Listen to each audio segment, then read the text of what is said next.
Are you a federal employee who's curious whether you have the right mindset when you're thinking about retirement? Maybe this is a major finish line for you or the start of what's next. Listen in to today's episode where I share a few pointers and observations to help you out. Hi, Chris Kowalik of ProFeds here, and welcome to the Fed Impact Podcast, where we offer candid insights on your federal retirement. So you guys know this show is all about helping you to get super clear on what you want retirement to look like and taking action to make it happen. So just a few weeks ago, we did a webinar on this topic of striving for financial freedom in retirement and how taking these steps that we're going to talk about today, taking those steps early, can help you retire with that financial confidence that you're looking for.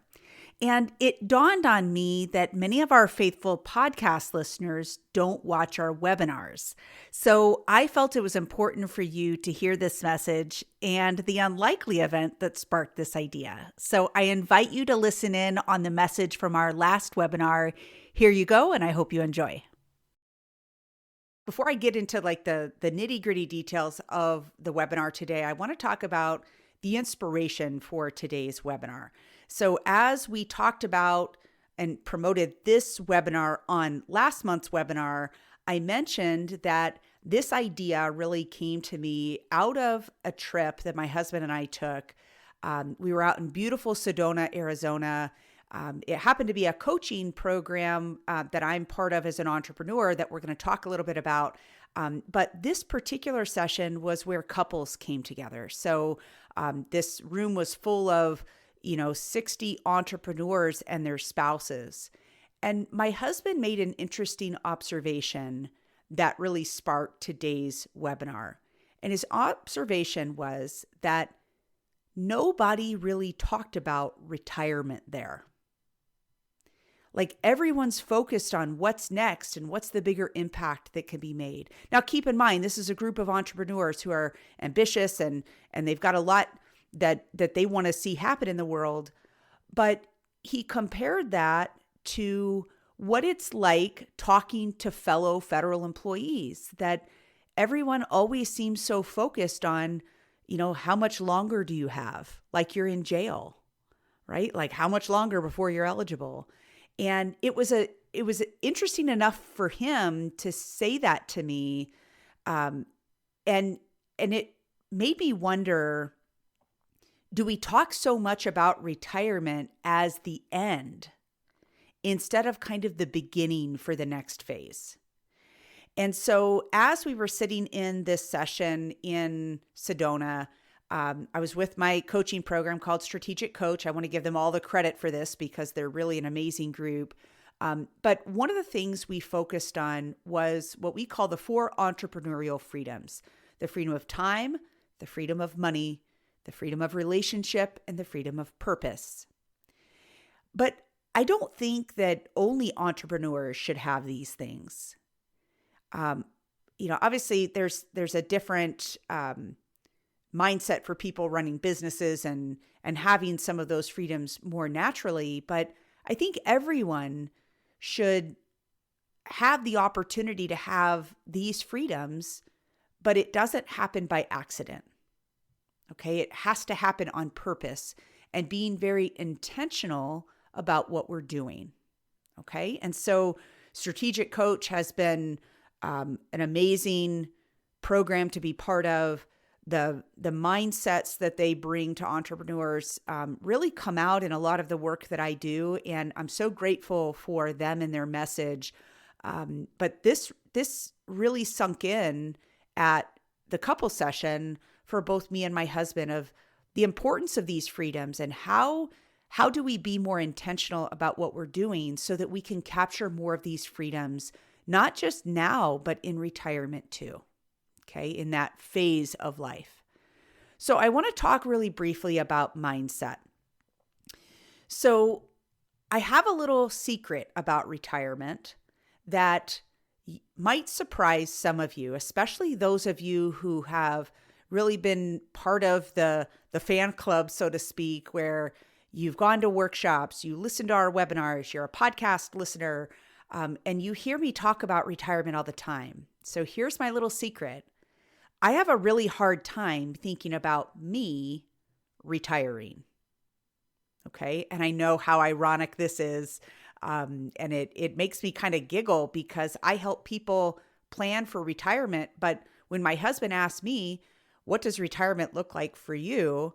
I kind of froze because if you define retirement, and of course, there's lots of ways to look at this, but if at the core, retirement means being put out of use, I don't know that I ever want to be in that position because I feel like you lose a lot of purpose and there's a lot that we can do in this life and I want to be in it, like in the fight, so to speak. So maybe a different way for all of us to look at retirement, and what I would encourage you to think about is that retirement isn't the end, but rather what's next. Okay, what's the next phase look like? Instead of only looking at retirement as a finish line, what is it opening the door to be able to do? And so one of the concepts with Strategic Coach is this idea of you want freedom from something. Maybe you don't like your supervisor, you don't like your job, you've just been doing it too long, you're burned out, whatever. But you have to have the freedom to feel fulfilled. The freedom to not go to work every day so that I can enjoy some of these other things that maybe I haven't had time to do, for instance. Okay, and we're going to talk a little bit about that. But this idea that we just get to retirement and that's the end is really sad for me. I unfortunately work with a lot of widows, and we get to a point that sometimes we have to have really hard conversations with widows of people who retired and died days later after they retired. And that is a heartbreaking thought. But what are we doing to make sure that our future continues to be bigger than our past, that your federal service, or in my case, the work that I do as an entrepreneur, that's not what defines me, but what am I working towards? What am I trying to get freedom to be able to do? Okay, so I want to start with kind of finding purpose. And I don't want to get like all psychobabble or anything on anybody, but what gives your life meaning? What is it that if you had the freedom to do, you would do on a regular basis? What's that purpose look like? So interestingly, all four of those words have 7 letters in them. Finding purpose after federal service. And I would encourage you, as just a little bit of hopefully a fun exercise, is if you were free from the shackles of employment, right? Maybe you have to go into an office, maybe you're stuck at home in telework, you have certain hours you have to be there, maybe you have a supervisor relationship that's challenging, whatever that is. If you could free yourself of that, what purpose would your life serve after that point? And what needs to happen to be able to make that come true? So when we think about finding our purpose, we're talking about things like nurturing relationships with your family and friends, right? A lot of people want to spend more time with their spouse. They want to travel. They want to be a part of their children and their grandchildren's lives, right? All of those things are so important. Others want to retire from federal service, but then pursue other professional interests, right? You might have some follow-on work that may or may not be related to what you did in federal service, but there's maybe more that you have to give professionally that is fulfilling to you that comes after federal service. Next, and I think this is the part of retirement that everyone thinks about, is like, just enjoy the fun stuff, the hobbies that you want to do that you find fulfilling, things like volunteering for causes that you care about. These are all great purpose-driven goals that people could have in retirement. But if you're not thinking about these things on a regular basis, you will involuntarily think of retirement as the finish line. If you're looking at all of these opportunities that are available to you after you leave federal service, it really frees up that freedom to idea. Okay, it's not just the freedom from the job, but it's the freedom to be able to pursue all of these things that you really want to be able to do. But I have some observations that I think I have an obligation to share with you as we're thinking about this concept. The first obligation is that some people retire too early. The grass isn't always greener on the other side. And that's not to say we want people to work forever. We don't, because there's a negative connotation to that too.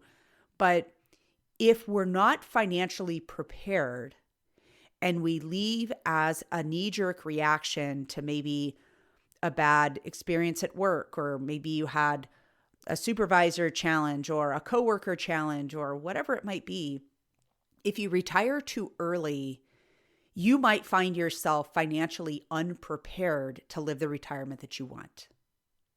On the flip side, there are plenty of people who retire too late, and they work and work and work and work, and they finally retire, and they find that they're not really up for traveling. They're not really up for being very active in retirement. They've lost their sense of purpose. They think it's just the end, right? And that can be really dangerous mentally and relationship-wise when you've kind of lost the future, that it feels like it's closer to the end. And then losing that purpose in retirement can happen whether you retire too early or too late. But if we're not intentional about what we're trying to get to and defining that purpose for us, then we can kind of be a little bit lost in retirement. But here's something that I want everyone to really hear clearly, and that is many people who are unhappy in retirement weren't clear about what they wanted and what was required of them to have it. Because us wanting a certain lifestyle in retirement or a certain activity in retirement is great, but what is required of us in our effort today to put us in a situation where we have done what was required of us to be able to have it? Okay? And that's really the next section that we'll talk about, which are numbers. So what does financial freedom mean to you? It's going to mean something a little different to everyone, but all along kind of the same, concept here. So some would say that financial freedom means that they get to live comfortably instead of just surviving, that they get to enjoy kind of day-to-day things without worrying about money. If they have children or grandchildren, they have the freedom to be able to help them, not just in times of peril, but in times of great opportunity. Do you have a grandchild who's starting a new business that could use some funding? Do you have a child who is pursuing, a doctorate degree that might need a little financial help? There's all sorts of great opportunities that our children and grandchildren can have that we can start, right? That we can help along the way financially, that if we have true financial freedom, we have the ability to do that. Now, financial freedom doesn't mean you have all the money in the world, right? But that you have the ability to live out your life in a way that you find really fulfilling. Others would say that financial freedom is being able to leave a legacy to your family. So this is after you're gone, and not just your family, but your community as well. So what do you leave behind after you're gone?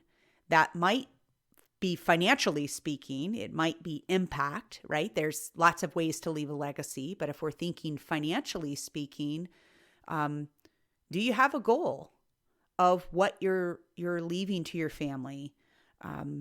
We also don't want you to be in a situation where you live so frugally while you're in retirement in the hopes that you leave this big legacy, but you didn't enjoy the fruits of your labor, or that you didn't maybe extend some opportunities to your family, helping bring families together for the holidays, going on vacation, whatever that might be, where you're utilizing the financial freedom that you have to bring your family or your community together in a way that you can see while you're still here.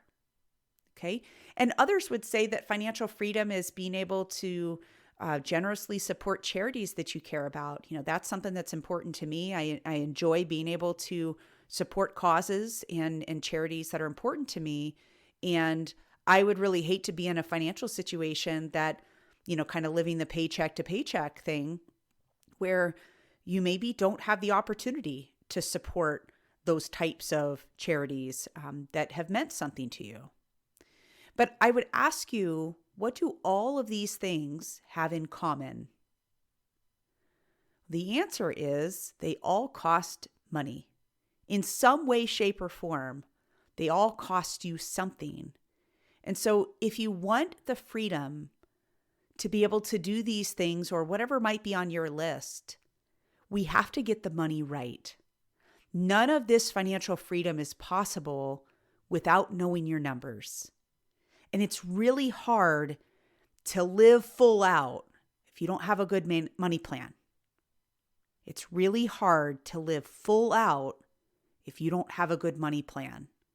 Okay, we can want all of these things, but if we haven't done the work, we haven't done what's required of us to get it, we won't be able to have that type of satisfaction once we retire from our jobs, whether that's you in federal service or anybody out in the private sector, whatever that might look like. We have to get the money right. So let's talk about timelines. We're often asked the question, when's the best time to start planning? And, if you've attended our sessions, you know that this is a little bit of a double-edged sword. On one hand, the best time to start is a long time ago, but the next best time to start is now. Okay, so if you want that shade tree that you see here on the screen, planting the seed today doesn't really help you. You really needed to have done that 20 or 30 years ago to give time and opportunity to work in your favor. But I would also offer it's never too late, too early, or too often to plan. Don't count yourself out of the race if you feel like you're too behind. Everybody is further behind than they really wanted to be or what they maybe had the capability of doing. But if you put time on your side, that is always a good strategy. This is true if we're talking about saving or investing or buying life insurance or buying long-term care insurance. All these are just examples of financial tools that, if given time, can work in amazing ways. Okay, but if you wait until the very end, when you're about ready to retire, it doesn't work that way. So please don't wait until the time that you plan to step into retirement to start planning. Okay, do that as early in the process as you possibly can. And here's something, the fact that you're on this webinar tells me that you're investing some time to be able to get your head right about retirement and maybe look at different strategies or get knowledgeable on benefits and everything. And that's all great. But invest the time to get retirement right. So most of you know we do retirement training for federal employees. So these are full-day training sessions. And most agencies allow their employees to attend on the clock as part of their training. And so they're not charged annual leave. But every once in a while, we'll have an employee email us and say, well, I wanted to go to this session, but my agency won't give me the time off, so I have to cancel. And it makes my head want to explode because this is your retirement. Is it not worth a day of leave if you really have to take it to get it right? Right? So invest the time to get it right. Of all the things you spend time on, this phase of your life has to be a really important one. Because if you don't invest the time to get it right, all you can say in retirement is, well, crap. I didn't get this right, and now I'm paying for it. So you don't want to be stuck like this poor cow. Okay. So invest the time to get this right, and you will be very grateful later in life that you took the time to really invest in this process and, again, get it right. Okay, so let's talk about some advantages. I am a big believer that chance favors those in motion. People who are idle, who aren't engaged, they're not making decisions, they're not moving the needle. I don't think the universe conspires to help you.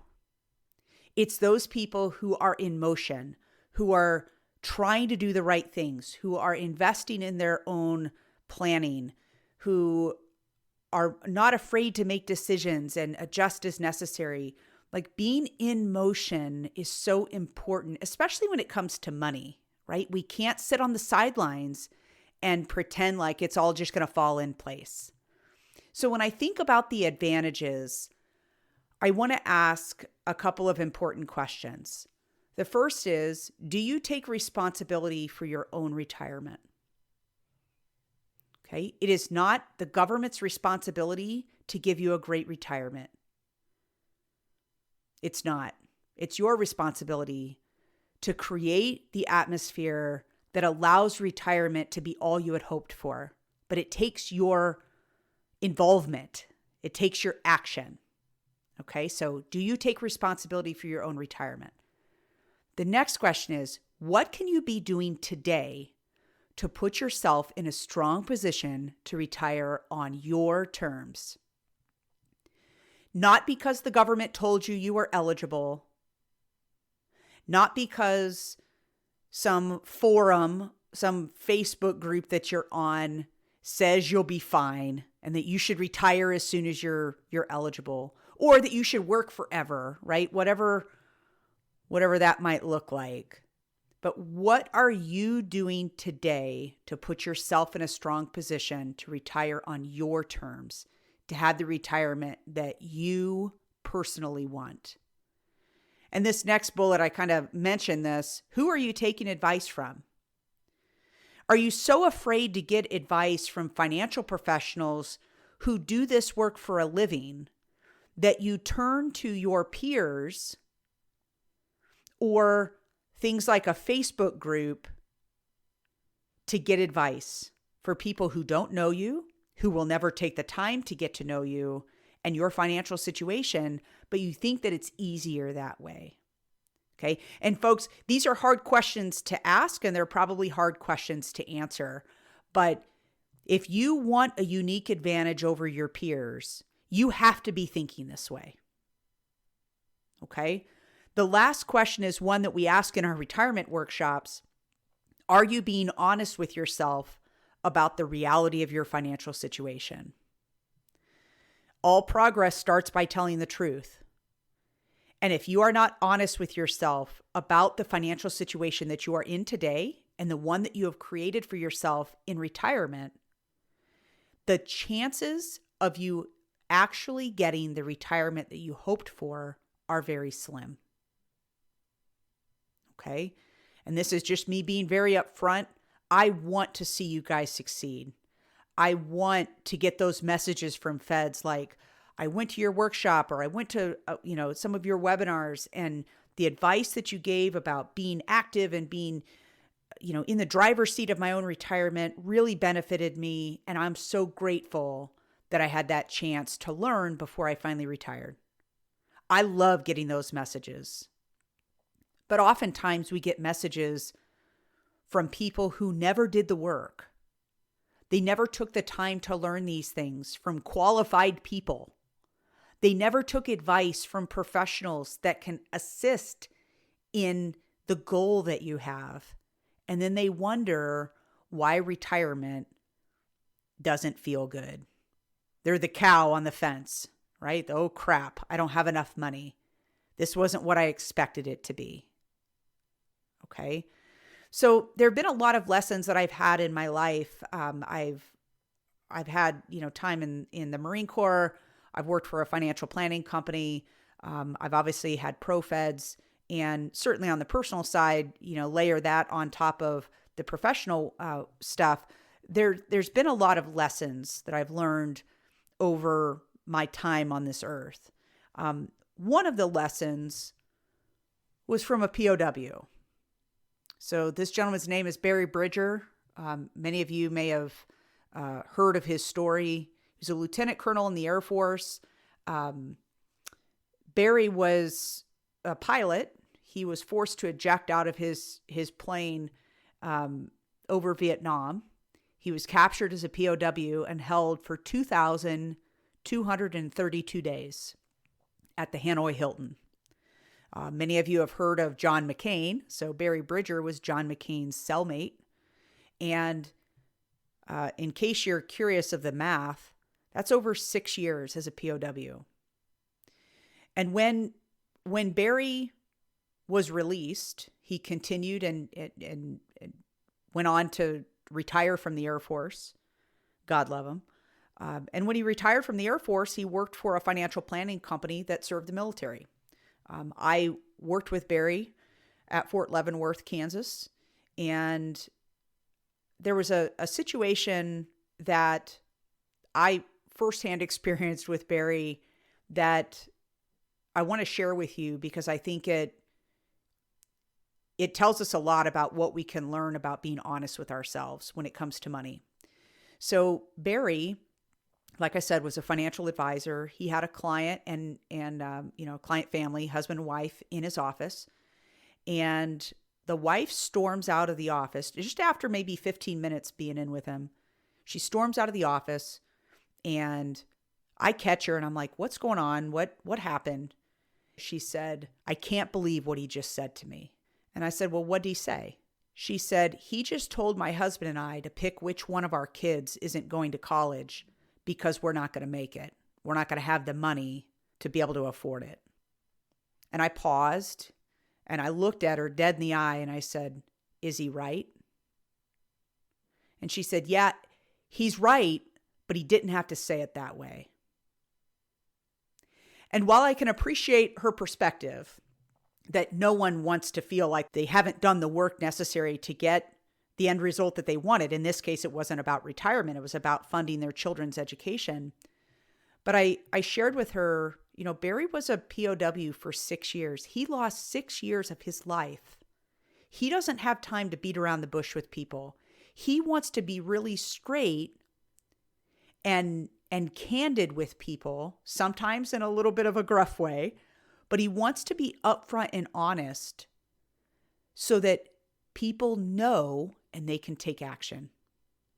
It does you no good for Barry to lie to you and shake his head up and down like, nope, looks like you're doing fine. And then you get to a point that you're trying to fund your kids' college and it turns out you don't have enough money. When I shared this with her, I can see the guard kind of come down and she was like, I know. It's not what I needed to hear today. And I thought we were in a better position. And I'm like, listen, you have time. Your children are young. But what Barry is doing is trying to help you to realize and be honest with yourself about the reality of your financial situation so you can take action on it. And I'll never forget this lesson from Barry, although it wasn't intended to give a lesson to me. It did based on the fact that I was involved in this situation. But it gave me so much respect for him that even though it was a little bit gruff, a little rough around the edges, it was the right message for that family. They needed to hear that because without someone on the outside who didn't have a dog in the fight, being honest about what was the reality for that family if they did not change their course, that message rang loud and clear. Okay, again, perhaps delivery could have been a little different, but he needed to strike them between the eyes so that they understood they needed to take action. Okay, and it's such a powerful message. I've seen this man deliver a keynote message to the Command and Staff College out at Fort Leavenworth. He will bring a room of grown men to their knees in tears with his stories. And it is impressive what he went through.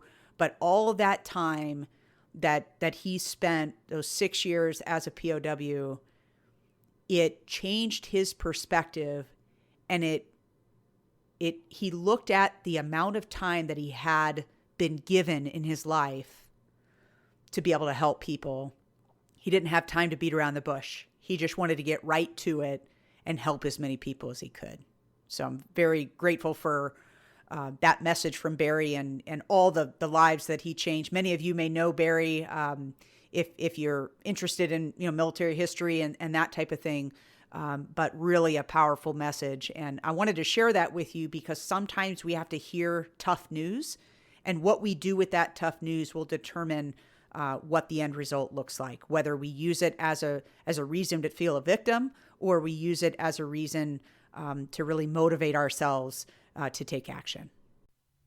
Well, that's it for today's episode. I hope the rebroadcast of this webinar in our podcast form has been helpful to you as you think about what lies ahead for you on your journey in retirement.